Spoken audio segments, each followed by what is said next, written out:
What's up, YouTube? Timmy's here. Now, here is my opening slash streaming segment where I talk about the films and series coming out this week, whether they be in theaters, streaming, etc. Alright, the big one we have out this week is Karate Kid Legends. Of course, starring Jackie Chan, reprising his role as Mr. Han from, the 2010 Karate Kid. And, of course, you got Ralph Macchio reprising his role as Danny LaRusso.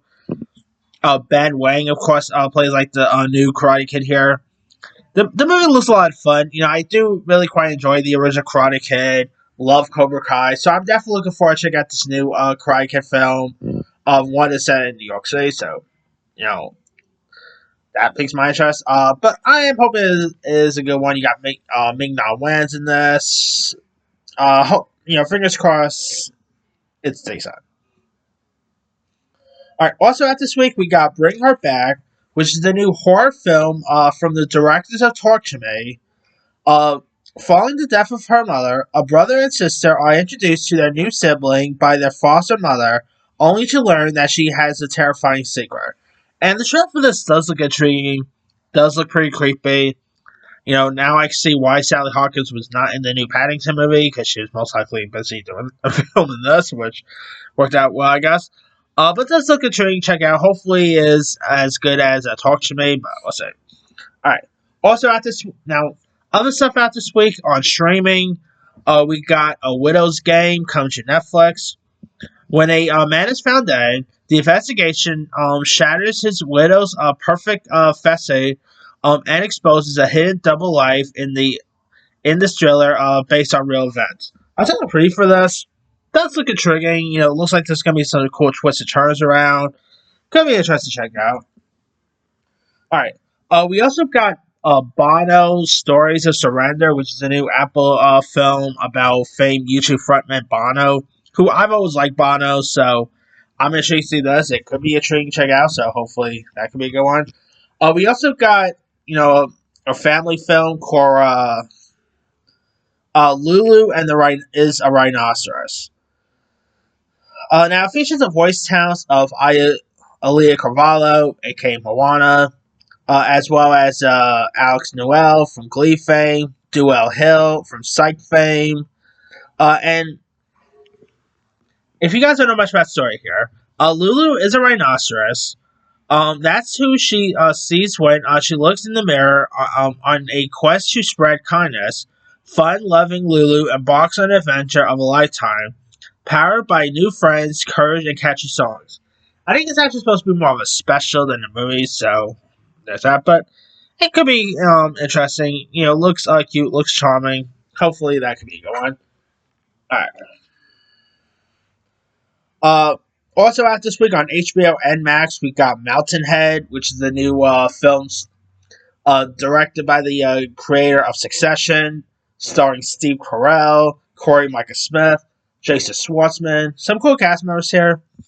It's where wealthy family meets up amidst an ongoing financial crisis. And the trailer for this does look intriguing. I do like the cast list. You got Steve Carell, who's always good. Corey Michael Smith could be interesting to check out. But the movie was actually shot in a week, and it's already being released. They pretty much shot this thing pretty quick, so that's something right there. Alright, also out this week, it limited release this week, but it'll open wider next week. The Paul Johnson Scheme, which is the new Wes Anderson film.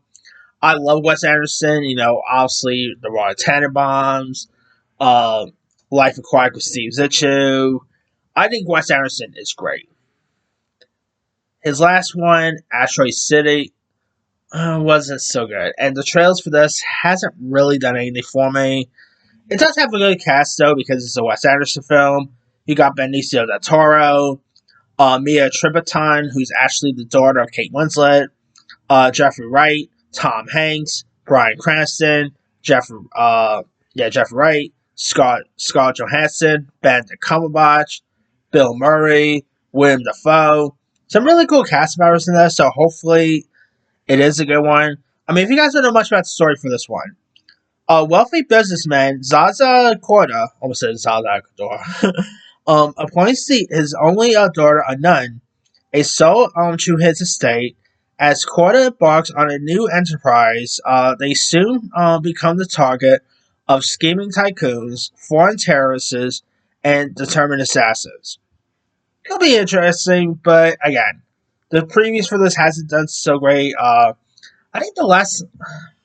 Now, the first dispatch was okay, but it's been a while since I've truly liked a new Wes Anderson film. Like, maybe it's. I don't know. I think the last time I truly enjoyed a film of his is probably Grand Budapest Hotel. Now, I am hoping this is a good one. I mean, it came out of the Cannes Film Festival, and they were raving about it, but let's be real, they always rave about Wes Anderson stuff, you know? I mean, even Asteroid City got some pretty decent reviews, so take that from that. So, but I don't know, we'll see how this one is.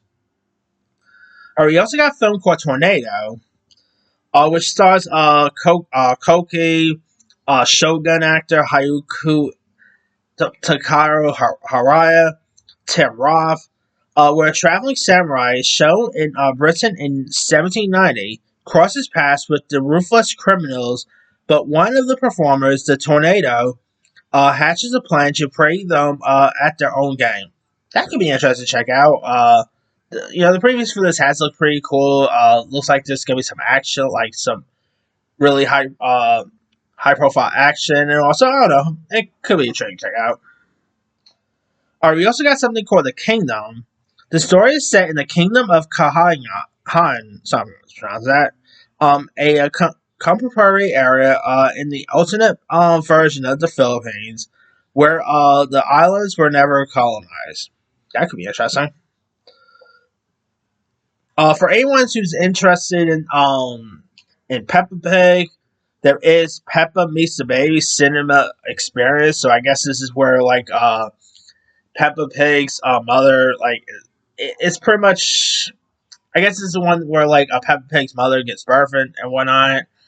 It's interesting. I don't watch Peppa Pig, but I know it definitely has its fan base. So if you're a fan of Peppa Pig, good news. Peppa Pig's on the big screen this week, so that could be cool for people, I guess. All right. Also, out this week, on the TV front, we got The Better Sister, starring Jessica Biel and Elizabeth Banks, where two estranged sisters all watch together after one of their husbands is killed. And the trailer, like the previews for this, has look interesting. It is based on a book.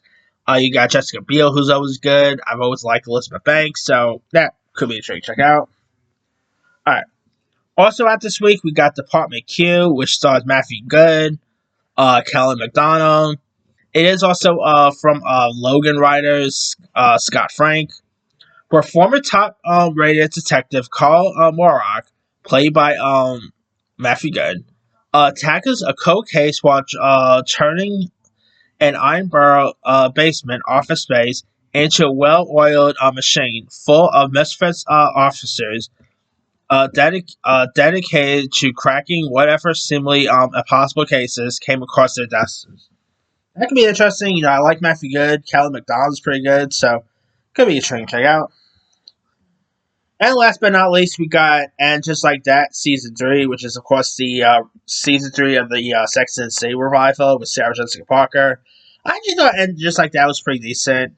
So, I don't know. Hopefully Season 3 will be good. You got Rosie O'Donnell's in this new season, so could be interesting to check out. Hopefully it's a good one there. But that's pretty much it. Let me let you guys. What are some films and series are you interested in? Are you interested in Karate Kid Legends? Bring Her Back. The Better Sister, Peppa Meets the Baby Experience, whatever. Drop comments below. Don't forget to like, subscribe, hit that bell for notification. This is Team Time.